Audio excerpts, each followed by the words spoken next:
Hello दोस्तों, जैसा कि मैंने अपनी पिछली वीडियो में बताया था कि हम आधार सर्विस पर एक वीडियो सीरीज शुरू करने वाले हैं। तो दोस्तों, ये उसका पहला वीडियो है। आज हम बात करेंगे कि कैसे आधार कार्ड और आधार सेंटर खोलने के लिए ज़रूरी आधार सुपरवाइज़र और ऑपरेटर की सर्टिफिकेट आपको कहाँ से मिलेगी, कहाँ पर इसके लिए ऑनलाइन अप्लाई करना है और इसके एग्ज़ाम चार्जेस कितने हैं, यानी कि जो एग्ज़ाम है उसके लिए कुछ फीस कटती है, वो कितने रुपए है, फॉर्म को कैसे ऑनलाइन फिल करना है। तो आज हम इन सभी क्वेश्चनों के जवाब जानेंगे आज के इस वीडियो में। तो आप इस वीडियो को अंत तक देखते रहिए। तो फिर चलिए शुरुआत करते हैं आज के इस टेक शो की। Welcome to tech show Hindi.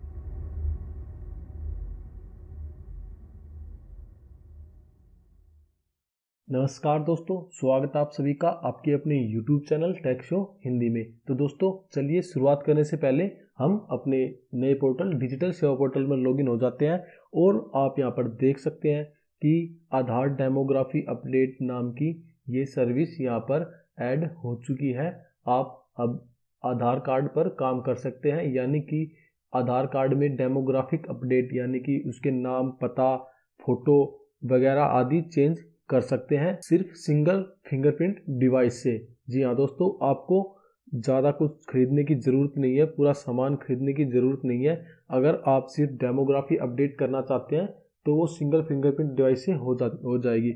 लेकिन दोस्तों, आधार डेमोग्राफिक यानी कि आधार की किसी भी सर्विस पर काम करने के लिए आपके पास एक सर्टिफिकेट होना ज़रूरी है आधार कार्ड के, या तो सुपरवाइज़र का हो या फिर ऑपरेटर का हो। उसके बिना आप इस पर काम नहीं कर सकते।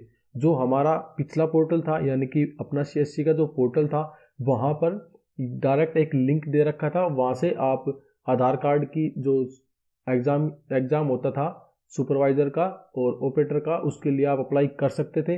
लेकिन इस नए पोर्टल में अभी वो ऑप्शन ऐड नहीं हुआ है। तो दोस्तों, आज हम आपको एक डायरेक्ट मेथड बताएंगे, डायरेक्ट उनकी वेबसाइट पर बताएंगे कि कैसे आपको इसके लिए अप्लाई करना है। तो चलिए हम उनकी वेबसाइट पर चलते हैं। तो दोस्तों, मैं आपको उनका लिंक दिखा दूं कि आपको जाना किस वेबसाइट पर है। तो दोस्तों, ये उनकी वेबसाइट का URL है, मैं इसे डिस्क्रिप्शन में भी डाल दूंगा। आप वहाँ पर क्लिक करके इस वेबसाइट पर पहुँच सकते हैं। आप देख सकते हैं यहाँ पर लिखा है uidai.nseitexams.com। आप इस वेबसाइट पर आ जाइए। तो आप इस वेबसाइट पर आ जाइए क्योंकि यहीं से आप आधार कार्ड के एग्ज़ाम के लिए ऑनलाइन आवेदन कर सकते हैं।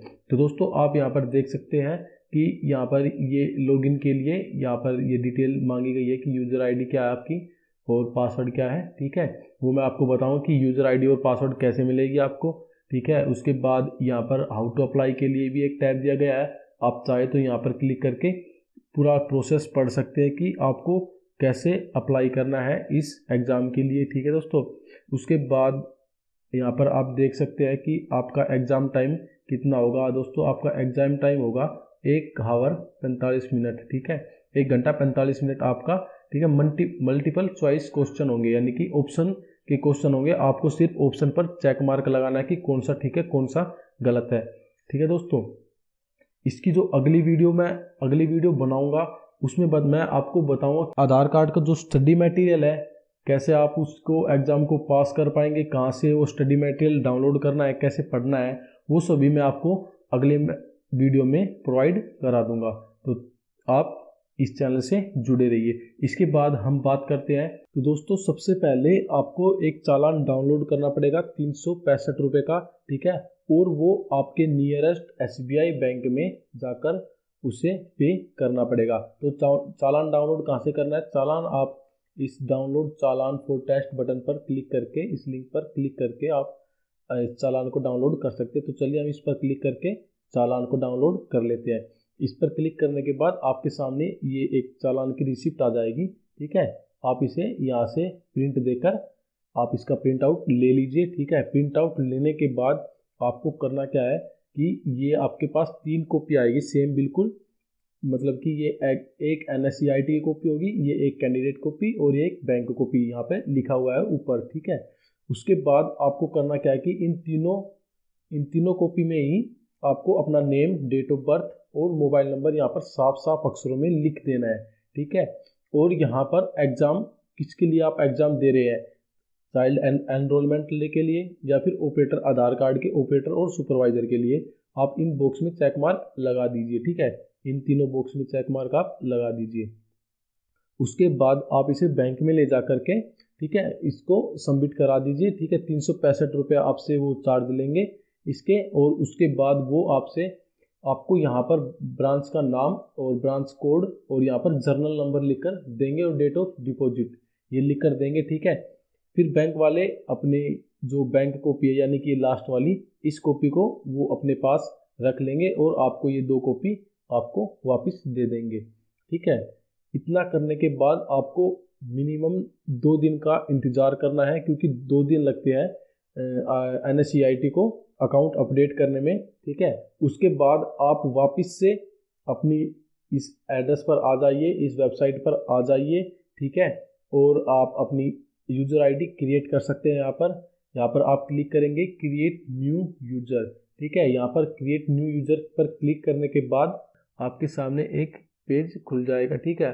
आपको इसमें अपनी सारी डिटेल फिल कर देनी है जो भी आपसे यहाँ पर मांगी गई है, ठीक है। तो इन डिटेल को हम फिल कर लेते हैं। जैसे ही आप उन डिटेल को फिल करेंगे, ठीक है, आपके पास एक नया पेज ओपन हो जाएगा। आपको यहाँ पर आपकी रजिस्ट्रेशन ID यहाँ पर ये मिल जाएगी, यूज़र ID, ठीक है। ये यहाँ पर यूज़र ID आपको मिल जाएगी, ठीक है। आप इसे या तो कहीं पे लिख के रख लीजिए, क्योंकि यही आपको लास्ट तक काम आएगी। जब तक आप आधार पर काम करेंगे, जब तक आपका पेपर कंप्लीट नहीं हो जाता, तब तक आपको इस ID की ज़रूरत पड़ेगी। तो आप इस ID को कहीं संभाल कर लिख लीजिए, ठीक है। इसके बाद चलिए हम इसको कॉपी कर लेते हैं यहाँ से, और please click here to login.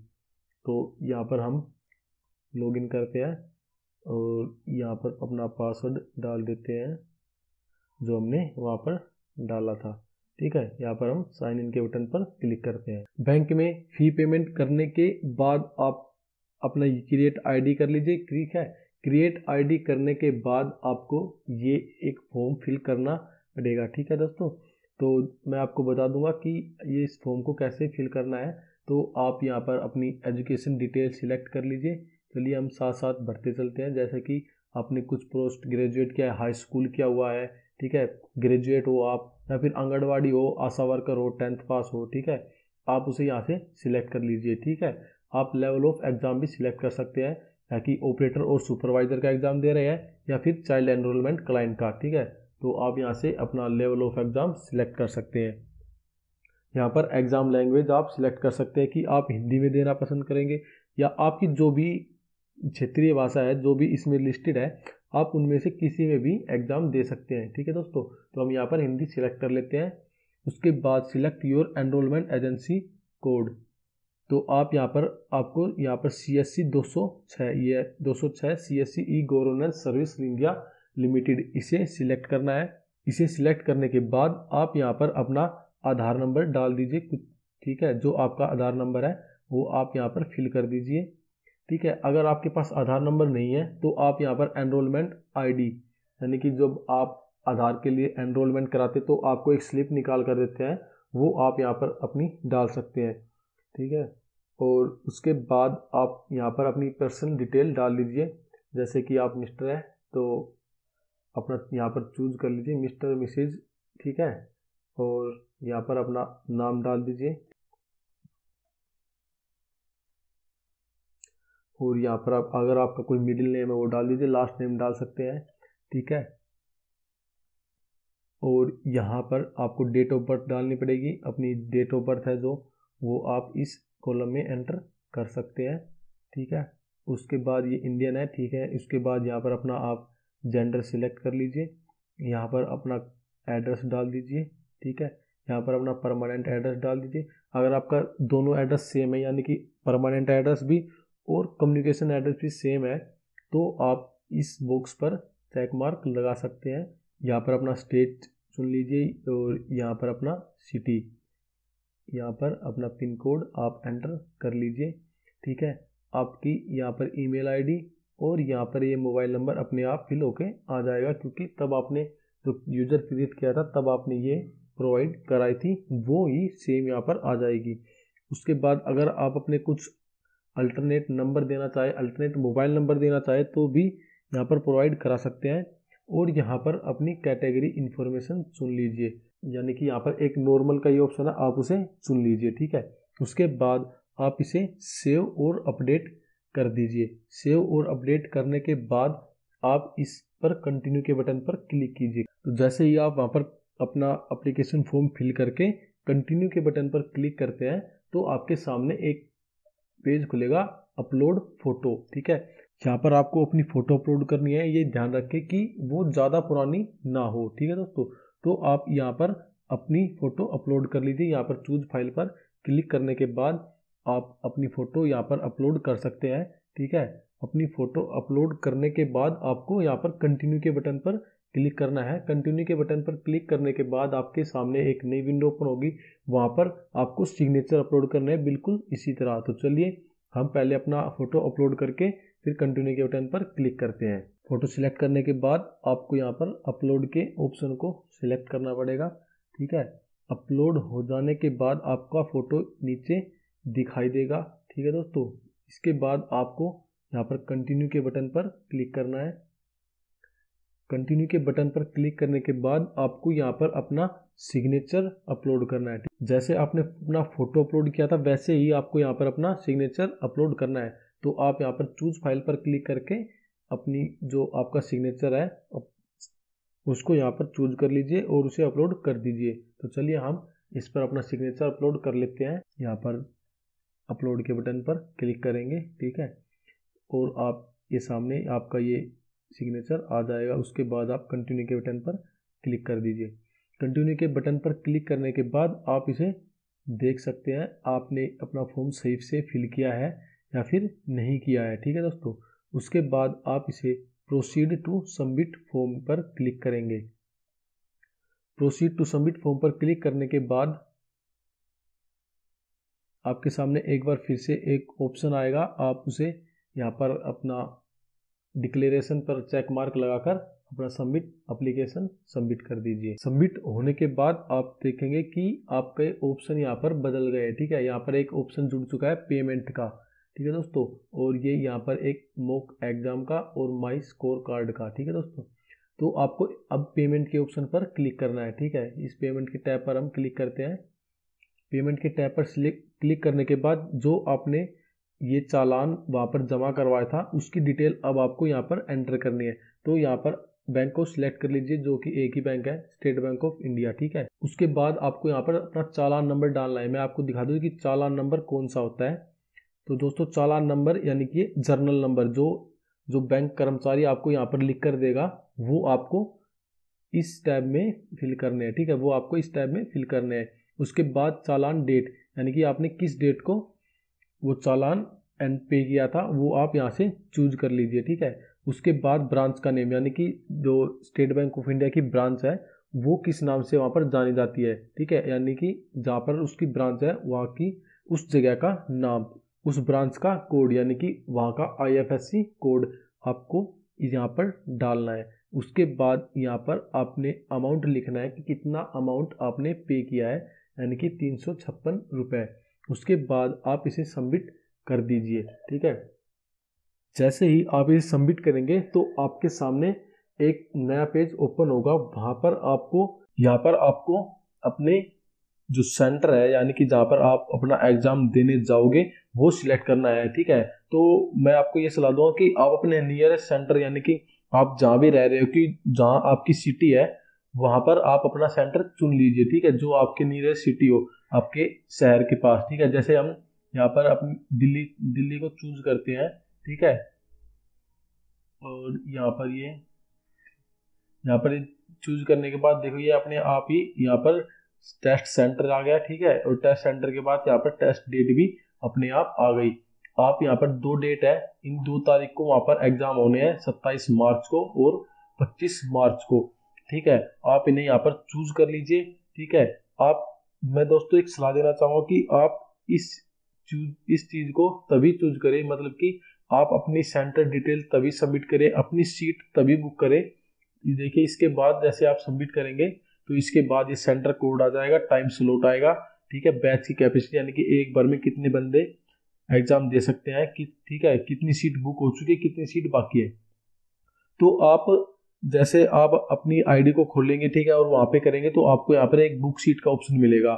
तो आप अपनी सीट बुक तभी करें तब आपको लगे कि मैं अभी एग्जाम देने के लिए बिल्कुल तैयार हूँ, यानी कि मैंने सब कुछ पढ़ लिया है, आधार से रिलेटेड सभी कुछ पढ़ लिया है, तभी आप अपनी सीट को बुक करें। क्योंकि आप अपनी सीट बुक कर लेते हैं और आपको पता नहीं कि एग्जाम में क्या आने वाला है, क्या स्टडी मटेरियल, मतलब कुछ भी नहीं पता है, तो फिर आपके रुपए बर्बाद जाएंगे, यानी कि वो फिर आपको दोबारा से पेमेंट करनी पड़ेगी री एग्जाम के लिए। ठीक है दोस्तों, तो आप पहले अपने आप को तैयार कीजिए एग्जाम के लिए, पहले कुछ पढ़ लीजिए, बहुत आसान पेपर आएगा, कुछ भी नहीं है। मैं आपको अगली वीडियो में बताऊंगा कि कैसे आप स्टडी मटेरियल डाउनलोड करेंगे, तो बहुत आसान पेपर है, ऐसा कुछ नहीं है, ठीक है।